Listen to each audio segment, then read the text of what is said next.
Sophia sat down, opened the envelope, and immediately understood that something seemed to hide a secret that would change everything. Before we begin, subscribe to our channel so you don't miss out on the next amazing stories. Now let's take a few steps back in the story. One spring afternoon, Sophia was walking towards her grandfather's house. The wind carried with it the scent of newly bloomed flowers, but she was lost in thought. Each visit had become an obligation, a burden she felt she had to carry out of respect and duty, not love. "Grandpa, there you are," she said, with a tight smile when she saw him. "Don't worry, I'm just tired. I've had a tough day." Grandfather Giovanni smiled sweetly at her, his eyes shining with a simple, genuine joy. "I understand, my little one.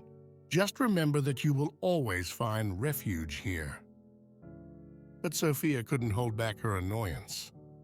"I'm not a child anymore, Grandpa. I have to go to my friends." Grandpa nodded, the smile never leaving his tired face. "Do what you have to do, Sophia. I'm here, always." That sentence echoed in Sophia's head. Her grandfather's patience irritated her and at the same time made her feel guilty. "Why doesn't he understand that I need my space?" the girl thought. One day, as she was going out to meet friends, Giovanni called her. "Sophia, could you take me to the doctor tomorrow? Mom is busy." She sighed deeply. "I already have an engagement tomorrow, Grandpa. Can't you reschedule?" "Okay, I'll look for another solution," Giovanni replied with a hint of regret. And the disappointment in her grandfather's voice did not leave Sophia indifferent, who tried to chase it away, convinced that it was right, that her grandfather understood that she had to go out and be with her friends. Later, while Sophia was talking to her friend Laura, the latter made a reflection. "Do you know what I would give to have my grandparents here with me again? Even just 1 hour with them. Think about it, Sophia. It won't last forever." That night, Laura's words remained in Sophia's mind like an echo. She thought of all the moments she had missed, of the laughter and stories Giovanni had told her when she was a child. The next day, she decided to accompany Giovanni to the visit. During the journey, Sophia listened to him, feeling a shy, strange connection growing. As her grandfather spoke, the girl noticed every little detail, the wrinkles that told a whole life, the eyes that shone with an intense light despite their age. It was as if she was seeing her grandfather for the first time. When they arrived, Sophia accompanied him to the door. Giovanni looked at her with gratitude. "Thank you, Sophia. This means a lot to me." She smiled, genuinely this time. "You're welcome, Grandpa." She had decided to show her affection to him. A few moments later, as soon as the door closed behind Giovanni, Sophia heard her name being shouted at the top of her voice. "Sophia! Sophia!" Who was it? It didn't sound like John's voice. And what did they want from her? Before continuing, if you're enjoying this video, give it a precious like and don't forget to subscribe to the channel. Thank you very much. "Sophia, Sophia, it's urgent, come here." It was the doctor calling her. The girl jumped and ran inside, her heart in her throat. Something was about to happen.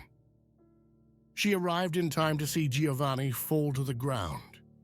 Her heart stopped for an instant. A stifled cry escaped her lips. "Grandpa! Grandpa!" she cried in desperation. And while the doctor was helping the man, Sophia immediately called the ambulance. The next few minutes were a whirlwind of confusion and fear.